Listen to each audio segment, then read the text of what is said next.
ॐ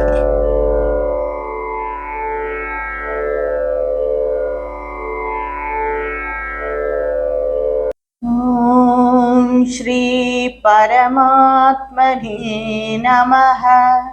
अथ षष्ठोऽध्यायः। I ended my last video with a very important and needed question which Sri Arjuna asked on behalf of all of us. What will happen to that yoga brashta?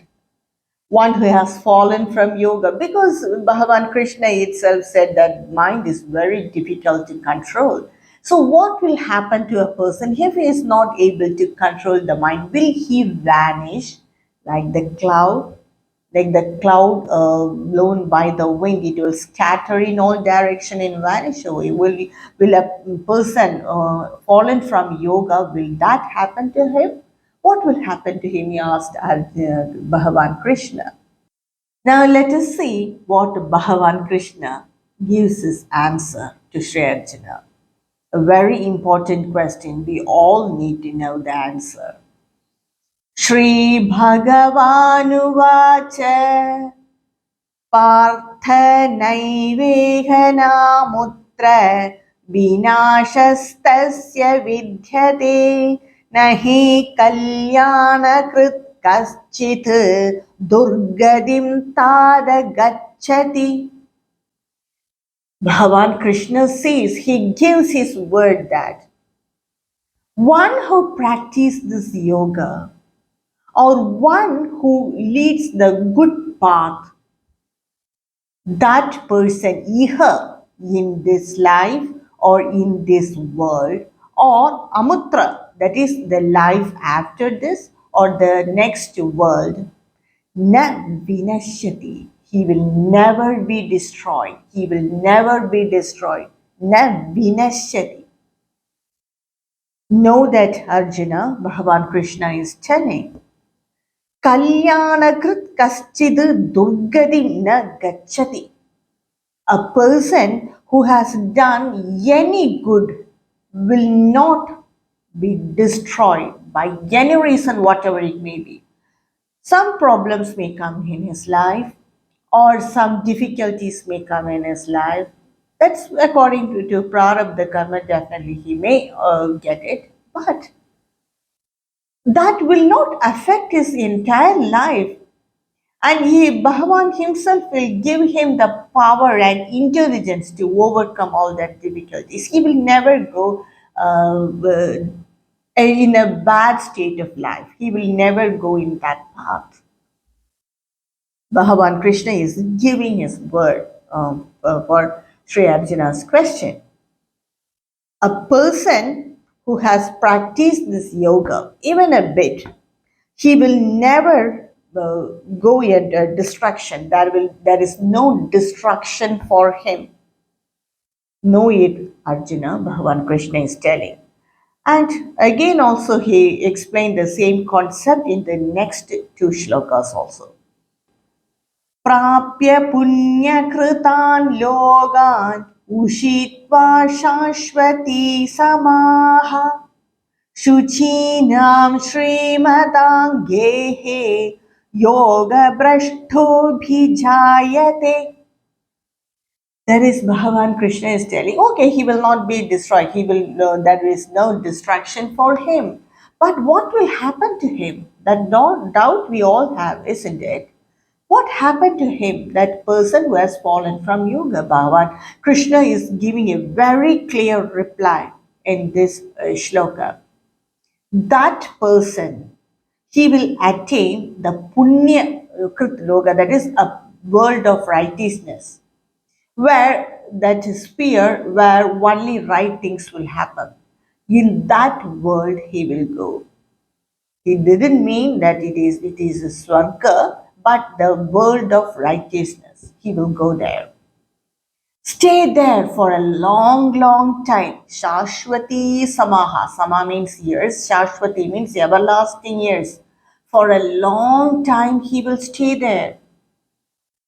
Suchinam Srimatangehe Abhijayate. He will be born again. after staying in that world of righteousness for a long, long, long time, he will come back to earth and he will be born in a family of wealthy people. Wealthy, not only wealthy.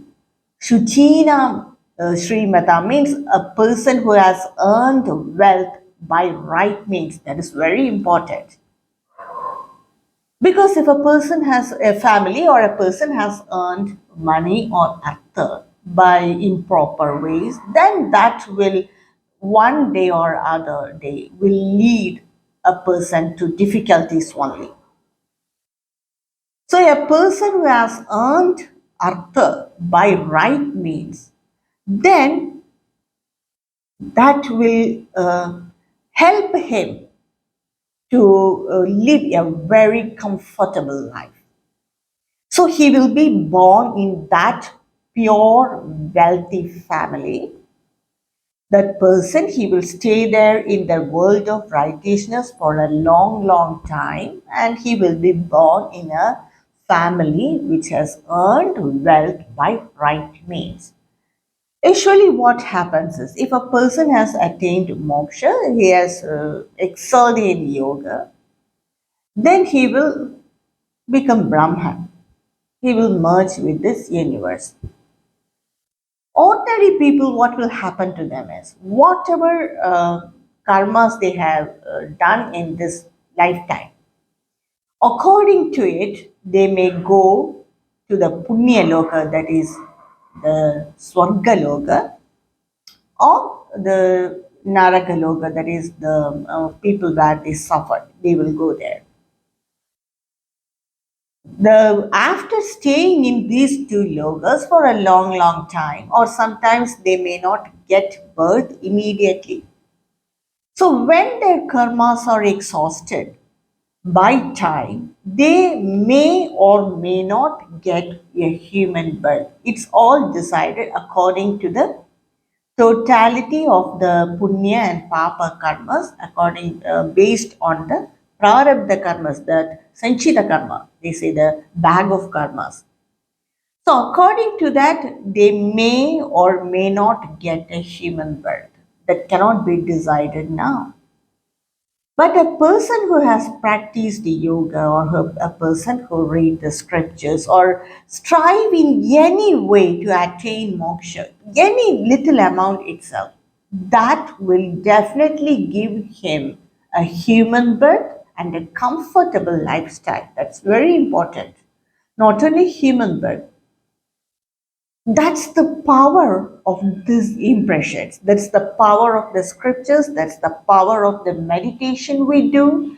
Anyway, we have strived a little, at least a little. That's why the teachers and the acharyas, they say to read the scriptures always. At least that much effort we can take to read Bhagavad Gita or the Puranas like Bhagavata Purana, to read Vishnu Sahasranama, to understand its meaning. Whatever little we do, that much effect we will get, and definitely we will get a human birth and a comfortable human birth. And Bhagavan Krishna here, he is telling that he will get a birth in a wealthy family, earned wealth by righteous means. So that's a very good information and important information we all need, because we all strive to attain moksha, but due to our, as I said in my last video, our responsibilities, commitments, the way we live, our lifestyle, everything, they all in some way or other become obstacles for moksha.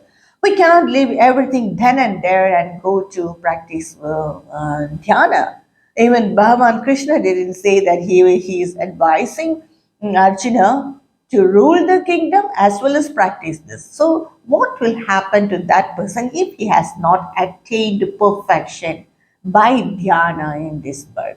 Bhagavan Krishna is telling he will never go into destruction, and not only that, he will get a birth in the next birth in a very good family after staying in the world of righteousness for a long, long time. And not only that, he says something more in the next shloka.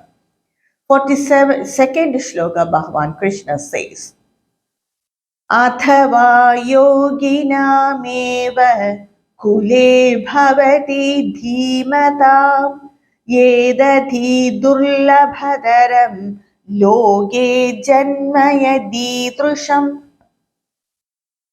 Bhagavan Krishna is telling, or he will get a birth in the family of yogis.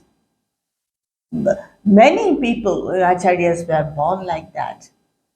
Many acharyas, they may not be that rich or may not have that luxurious lifestyle, but they will be born in the family of yogis.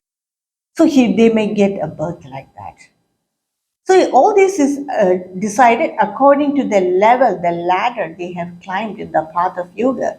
Some people may be on the very basic stage, so they will get a birth in a very good family, or they may have climbed up the ladder of dhyana, very high steps, or very high state, so they will get a birth in the family of yogis. But the surroundings and the family in which they were born will not affect them in any way. So either they will be born in a very rich family or they will be born in the family of yogis, which is very durlabhadaram, very rare to get.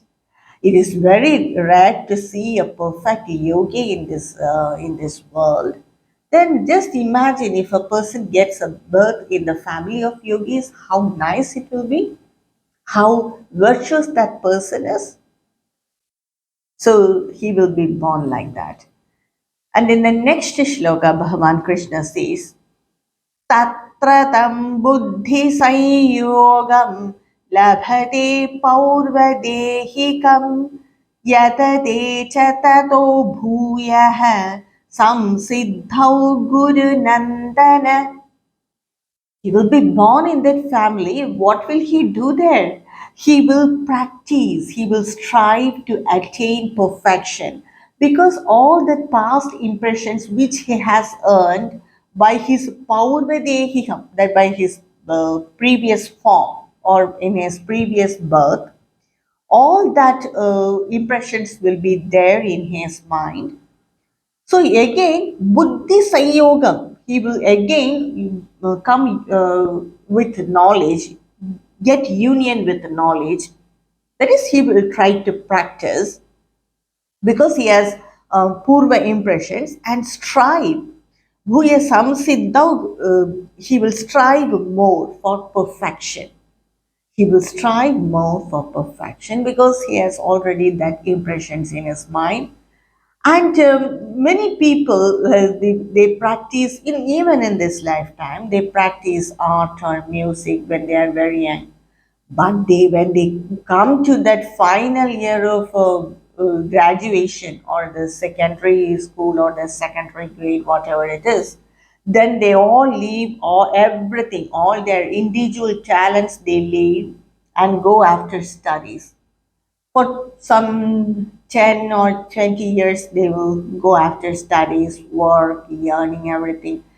So after that, these impressions, latent impressions of art or music or dance, whatever it is in their mind will kindle them to strive more. So again they continue their practice. So just like that, what any person, a yogi, has earned from his previous form or previous janma, that will be there in his mind, and he will strive more to attain perfection, some siddhau for perfection. पूर्वाभ्यासेन तेनैव ह्रियते ह्यवशोऽपि सः जिज्ञासुरपि योगस्य शब्दब्रह्मादिवर्तते. So that impressions in his mind, the previous impressions in his mind, that will create an anxiety, jignasu, to learn more. So that mumukshutva, it will give that mumukshutva in him to learn more, to practice more. So he will strive again, and that anxiety or that interest in jnana will make him to go about these rituals and is landing with the scriptures. He will go about it. So what Bhagavan Krishna mean by this is no practice, however little it may be, it will never go waste. That's what Bhagavan Krishna intend to say here. The rest in the family may be doing pujas and doing the rituals because he will be born in a very good family only where they have this faith in this religion or faith in this practice or faith in Bhagavan. They will be born in that place only. So when rest, all the rest may continue with the rituals or the studying scriptures, he will go a step forward and he will definitely go a step forward and practice this yoga. So he will strive for perfection attained from the former practice. He will continue from that practice. He will continue from that. Some people, when they hear a verse in Bhagavad Gita, immediately that knowledge in them will wake up and they will start this practice. Some people, when they hear some word that will bring back all that purva impressions from their mind and they will start practice. So like that we have seen many people like that.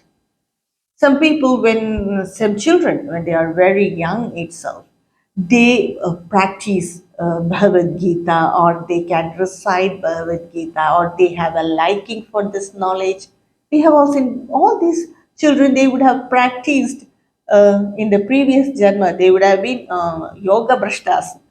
All that purva practice, definitely it's very valuable. Fearing that we may not attain perfection in this Janma, no one should leave practice. Whatever comes, whatever is available, whatever is convenient for us, whatever is enough for us, whatever we can do, we have to do in the path of liberation. One, because no practice goes waste. प्रयत्नाध्यतमानस्तु योगी संशुद्धकिल्बिषः अनेह जन्म संसिद्धः ततो याति पराङ्गतिम्.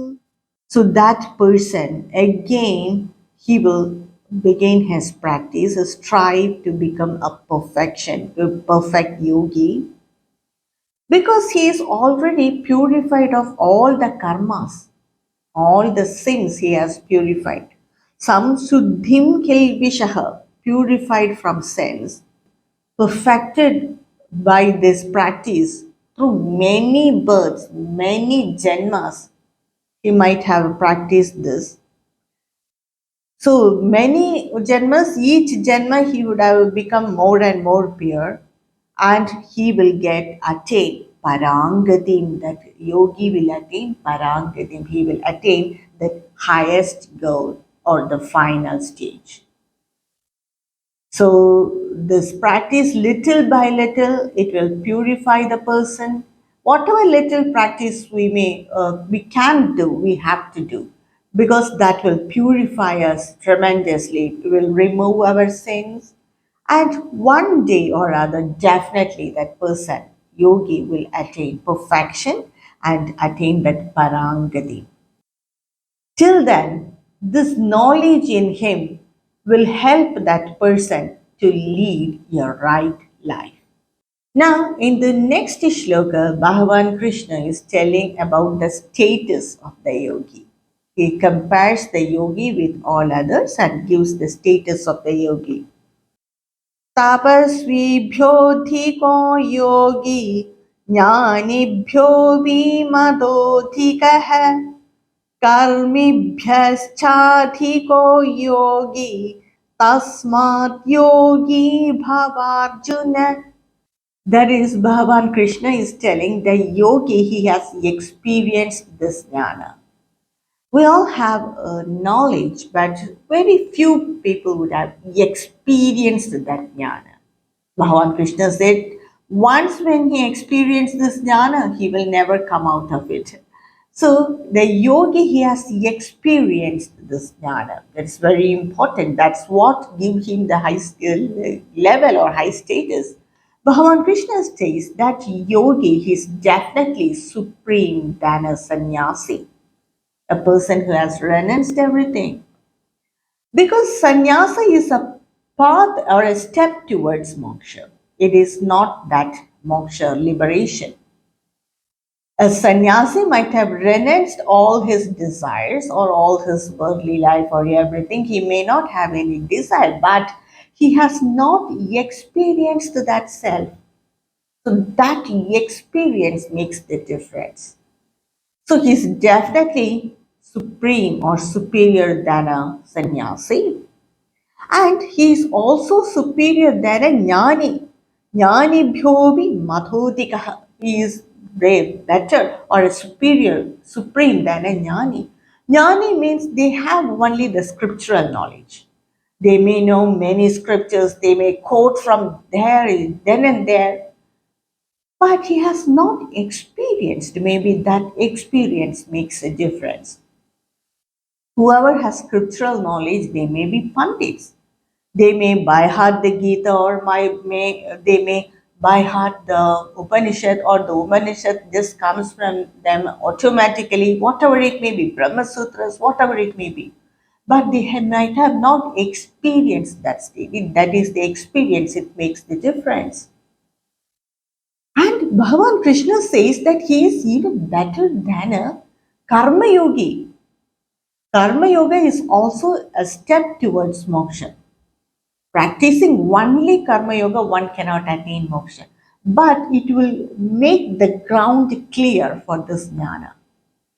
And so he is supreme than the Karma Yogi, also a man of action. Because all this said in the scriptures, whatever the Guru tells us, everything is only, it is not our knowledge, it is only borrowed knowledge. It may be the knowledge of the gurus, or just we are reading Bhagavad Gita, we are trying to understand Bhagavad Gita. Bhagavad Gita is the knowledge of Bhagavan Krishna. We are borrowing this knowledge so that it will help us to understand better. Till now, it has not become our knowledge. We have to experience what is said in Bhagavad Gita. Only then it becomes our knowledge. We have to own that knowledge. And Yogi has owned that knowledge, and so he is superior, supreme or superior than a sannyasi, a jnani, and a karma yogi. And the next is the 47th shloka, the last shloka in this chapter, chapter 6 of Bhagavad Gita. योगिनामपि सर्वेषां मद्गतेनान्तरात्मना श्रद्धावान् भजते यो मां समे युक्ततमो मतः. Bhagavan Krishna is telling that among all the yogis are, they are itself, they are supreme and superior than all the other people. And among all the yogis, one who has Shraddhavan Bhajati, one who worship me with faith, and one who has kept his antaratma on me. Antaratma means that is the inner self, means his mind on me. A yogi who has kept his mind on me and worship me with faith, he is said to be the devout, the most devout among all the other yogis. Same yuktatamomadaha. Yuktatama means the most devout on me. He is the most devout person, or he is the most devout among all the yogis. So these powerful words, Bhagavan Krishna is giving as his concluding shloka of this chapter, Dhyana Yoga. And this chapter is said by some other acharyas as Atma Samyama Yoga and also as Adhyatma Yoga. But it is very famously said as Dhyana Yoga. There are 47 shlokas in this chapter, and this chapter began with the comparison between the sannyasa and the karma yogi, sannyasi and the karma yogi. Bhagavan Krishna said that both of them are more or less the same because both has to renounce their desires to climb up in the path of yoga.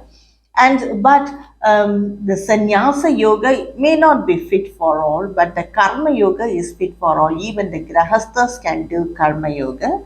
And as the shloka 5 came, the very famous shloka, uddharet atmana atmanam atmanam navasadayet atmaiva hyatmana bandhuhu atmaiva ripuratmana. That is, one should lift oneself by his own mind. The mind, that is, the mind with purified thoughts or with high positive thoughts, that is the friend of a person, and your negative mind is the enemy of that person.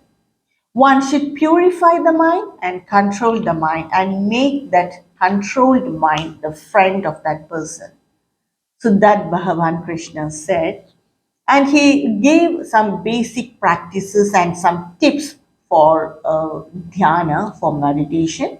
One should sit in a solitude place, reasonably clean place, not too high and not too low, strict, erect, and control that prana and do meditation.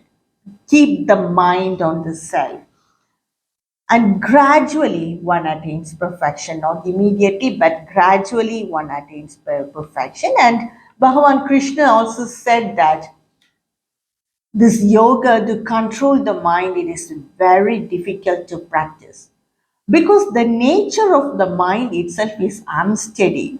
It just wavery type, it goes out always, and whenever the mind goes out, one has to bring back the mind and keep on the self. Again, it goes out, bring back the mind and keep on the self. Like this, one has to purify the mind. And if a yogi has tasted that, has that glimpse of the Atma, he will never leave that state. He will always exist in that state. And Bhagavan Krishna says tell that yogi, he will see everything with equality. He doesn't see any difference in anyone because he, for him, either he see himself in all beings or he see all beings in himself. Either one thing he will do. So for him, there is no difference among any being between himself or any other beings, or even a person who hate him, who condemn him, he will respect him equally, and his close relative also, he will respect him equally. So everything is equal for that yogi. And at this juncture, uh, Sri Arjuna asked a very important question to Bhagavan Krishna. Suppose if one cannot control the mind because of its very wavering nature, what will happen to that person? And that person fallen from yoga is called Yoga Brashta. What will happen to that Yoga Brashta? For that, Bhagavan Krishna gave answer or the reply in the next last few shlokas of the chapter 6 of Bhagavad Gita. Bhagavan Krishna said that such a person, Yoga Brishta, will never go into destruction. There is no destruction for him. He will stay in that world of righteousness for a long, long time, and he will be born either in the family of very wealthy people, wealth earned by right means, or he will be born in the family of yogis, which is very rare to get. And from there, he will practice more, strive more to attain perfection, because already the impressions which he has attained from the previous birth, that will be there in his mind, and that will kindle him to practice more. He will attain perfection because he is purified of all the sins. Because of his practice, he is purified of all the sins, and so he may attain to perfection in this janma. And as the last shloka, Bhagavan Krishna said, the status of the yogi is superior than the jnani or a karma yogi or a sannyasi. And among that yogis, one who keeps his mind on me and who have a faith in me, who worship me with faith, who worship me with having his mind on me, that yogi is devoted to me. So, with these words, Bhagavan Krishna ended this chapter, Dhyana Yoga, which is the chapter 6 of Bhagavad Gita. And I will continue with the rest of the chapter, that is from chapter 7, in my next video. ॐ तत्सदिति श्रीमद्भगवद्गीतासु उपनिषत्सु ब्रह्मविद्यायां योगशास्त्रे श्रीकृष्णार्जुनसंवादे ध्यानयोगो नाम षष्ठोऽध्यायः। यत्र योगेश्वरः कृष्णः यत्र पार्थो धनुर्धरः तत्र श्रीविजयोद्भूति ध्रुवा नीतिर्मतिर्मम। ॐ श्रीकृष्णार्पणमस्तु।